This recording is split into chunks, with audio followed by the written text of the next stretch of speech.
That was a great matchup. Sure, good match, well fought, all that shit. What the fuck was that with the overdrive, dude?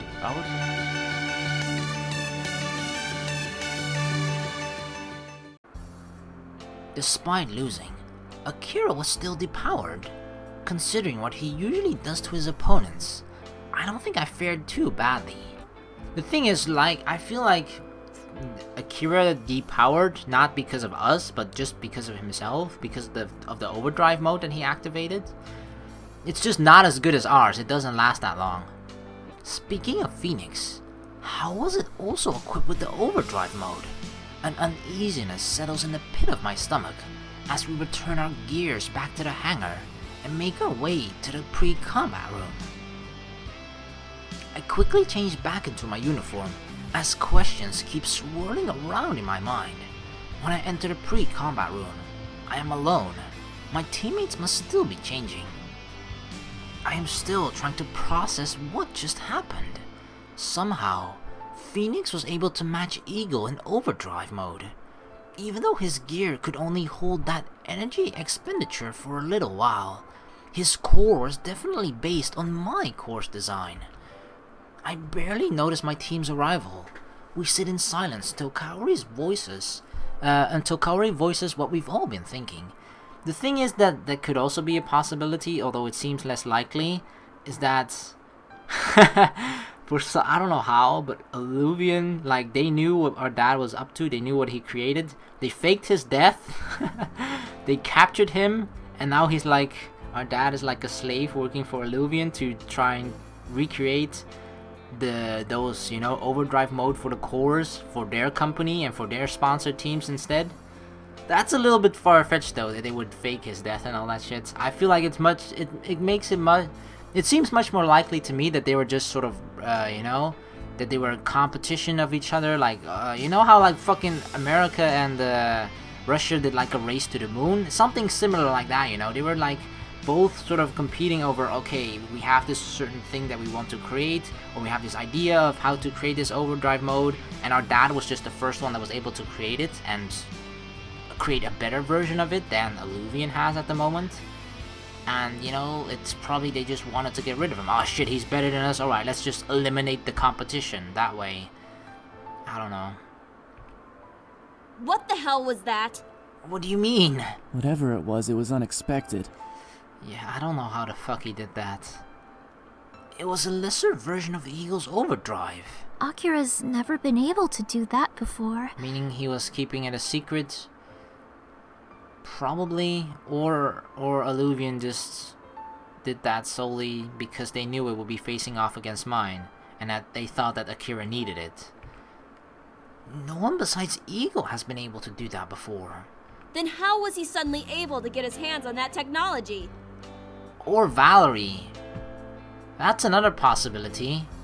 Valerie knows exactly the ins and outs of ours. She could give that energy to him. But, I don't know, I trust Valerie, I don't think she would do that. That's exactly what I intend to find out. As far as I know, Dad was the only person who had knowledge of how to build the overdrive mode. I look over at the grave faces of my team members. They were a varying mix of disappointment and anger. I hadn't realized how much we depended on my core's secret weapon, and having that wildcard thrown back at us hits us extra hard. Sorry guys, but I have to find Akira. We understand. Kaori nods. Go. You should hurry before he leaves. Yeah, we need to have a conversation with him. I nod and head towards the hangar. Luckily, Akira is still there. Akira! He turns at the sound of his name and flashes me a smile. Hey, that was a great matchup. Sure, good match, well fought, all that shit. What the fuck was that with the overdrive, dude? I'll admit it, you had me a little worried for a while. I haven't had a match that close in a long time. Thanks for giving it your all today. Akira's grin is genuine, and even though I lost against him, I feel like he appreciates the challenge I provided him and respects me more for it. Sure, but that's not why I'm here. His smile falters. What's up? You went into overdrive mode during the match. How did you do that? It kicks in automatically when I'm close to getting depowered. Just like what mine used to do. My jaw sets. How did you get that technology? Akira's smile drops completely at my tone. It was an upgrade from Illudian. Is something wrong? Yep, Illudian. I knew it was the sponsorship of them. How did they get the technology? I don't know. They didn't tell me anything specific, just that this gear was a prototype. Yeah, a prototype that they probably stole, or they just knew. Illuvian stole, or like they knew of what our father was working on and they were willing to kill our dad to get their hands on like the blueprints for the overdrive mode, you know? I'm not sure what's going on, but I can get you in touch with them if you want. Yes, please. I'd appreciate that. Sure. He rummages through his phone and texts me a phone number. Here's the number to our account manager. Maybe he'll be able to tell you. Alright, thanks Akira. You're a bro. Ski. Thanks. I feel like you have two types of bros, you know, you have your brosives with the show, and you have the broskis with us. I feel a little bad charging over and acting a little cold towards Akira. Of course he wouldn't know what was going on. Illudian takes care of the large installations like a new core. All Akira would know is how to use it. And I didn't get a chance to say this before, but congratulations on your win. Akira's smile returns. Thanks. But you guys definitely didn't make it easy. We tried our hardest, and we still didn't win. Akira glances past me. I should get back to my team. Yeah, I'm pretty sure May is waiting for you. I nod, and Akira leaves. As soon as he's out of sight, I dial the Illudian contact number he gave me. Hello? You fucking thieves! What did you do with my dad, huh? Oh, hello. Hi, I'm Humongous, one of the pilots from A's 2049-11. Yes, I'm familiar with you and your team. How can I help you? Of course you are. I had some questions relating to Akira's core overdrive. Unfortunately, I can't help you. I'm only involved in the team side of things. You'll have to talk to someone in the tech and engineering department. Oh no, don't tell me it's gonna be one of those ridiculous... You know when you sometimes call like a big company and they're like, oh no, that is not my department. I'll switch you over to Tony. Tony knows exactly, you know, he knows everything about the tech and engineering department. I'll send you right through to him. And then you're like, you hear the elevator music. Hey, what's up? I'm Tony, man. Hey, what do you want? Huh? I'm Humongous. I'm calling about the overdrive. Oh no, that's not my department. You gotta call Marjorie. Marjorie, yeah, she's over at the food and service industry. Yeah, I'll dial you through to her. All right, and and then you get swapped back and forth, and eventually you end up back at Tony again. And you're like, dude, what the fuck? Tell me already about the overdrive. And that's just don't call big companies, because that shit will happen. I see. Is there a person I can get in touch with? Your best bet would be to try calling Illudian's main number and setting up an appointment. Alright, thanks. Good luck. Thanks, dude, I guess. After we hang up the call, I quickly locate Illudian's number. I try to keep my irritation in check, as I wait for someone to finally answer. And then I reach the receptionist, who helpfully inquires if I have an appointment, or if I'd like to make an appointment. Realizing I was going to get nowhere, I make an appointment to visit the office tomorrow. I'm exhausted, and I've made no progress with getting answers. I text my team what happened, and find them waiting on the quad. Valerie and Yuna are there too. I'm sorry to have disappointed you all. Show got us up to speed. I'm sorry, Yuna, I disappointed you. I'm sorry, Valerie, I know how much hard work you put into it, and I'm pretty sure you didn't give like the secrets of our overdrive to Illudian, right? Of course not, Valerie. With how long it took me to activate your overdrive mode, Illudian has got to be working with a prototype or have access to your core's blueprints. Exactly. But like, then the question becomes, how did they have access to our core's blueprint? And that then has to go to the original creator, my dad, right? Those are my thoughts exactly.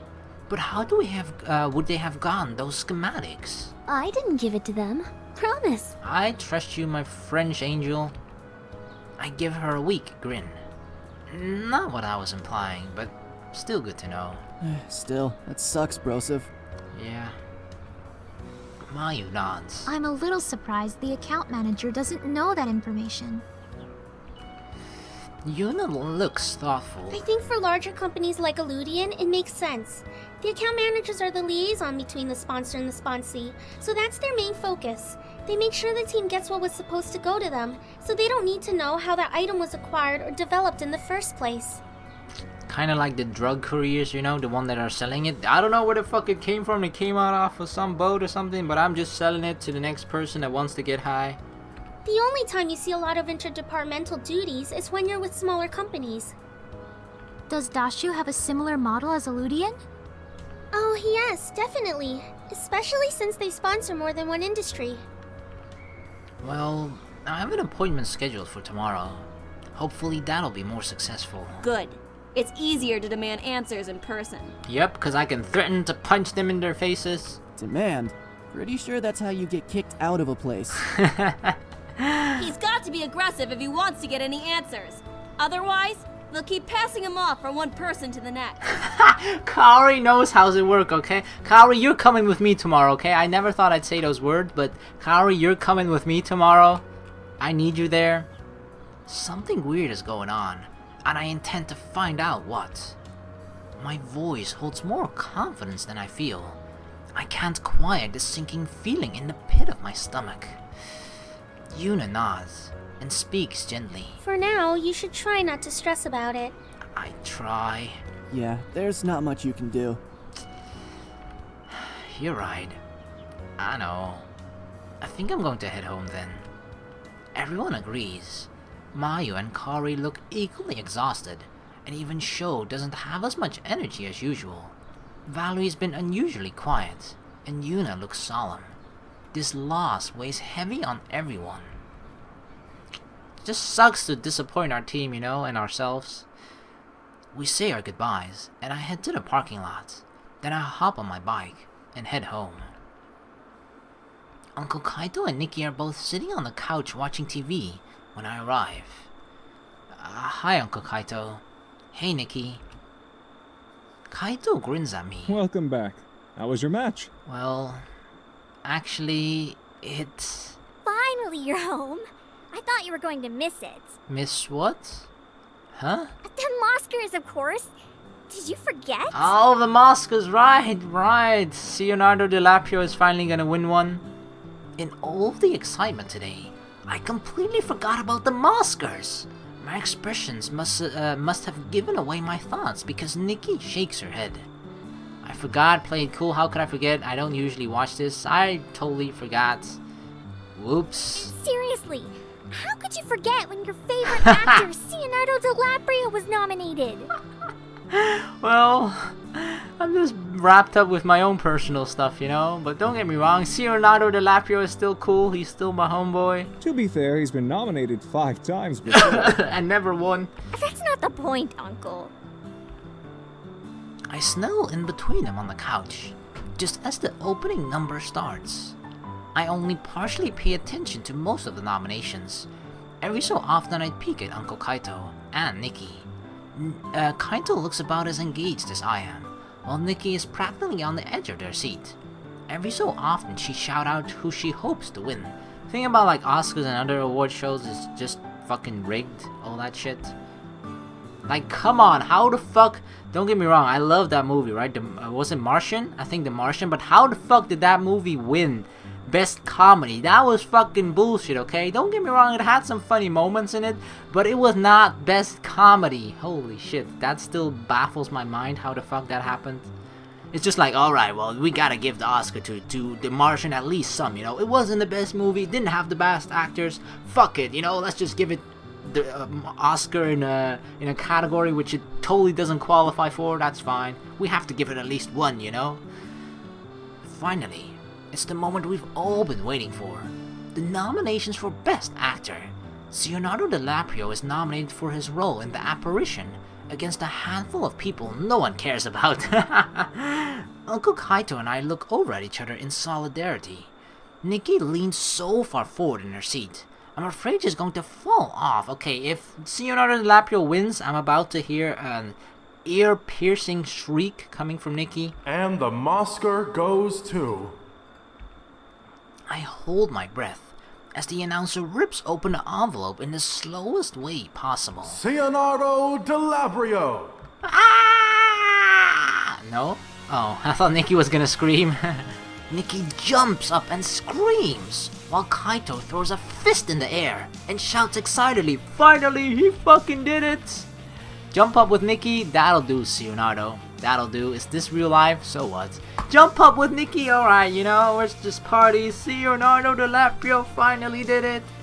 I leap off of the couch and jump up and down with Nikki. She throws her arms around me in a hug.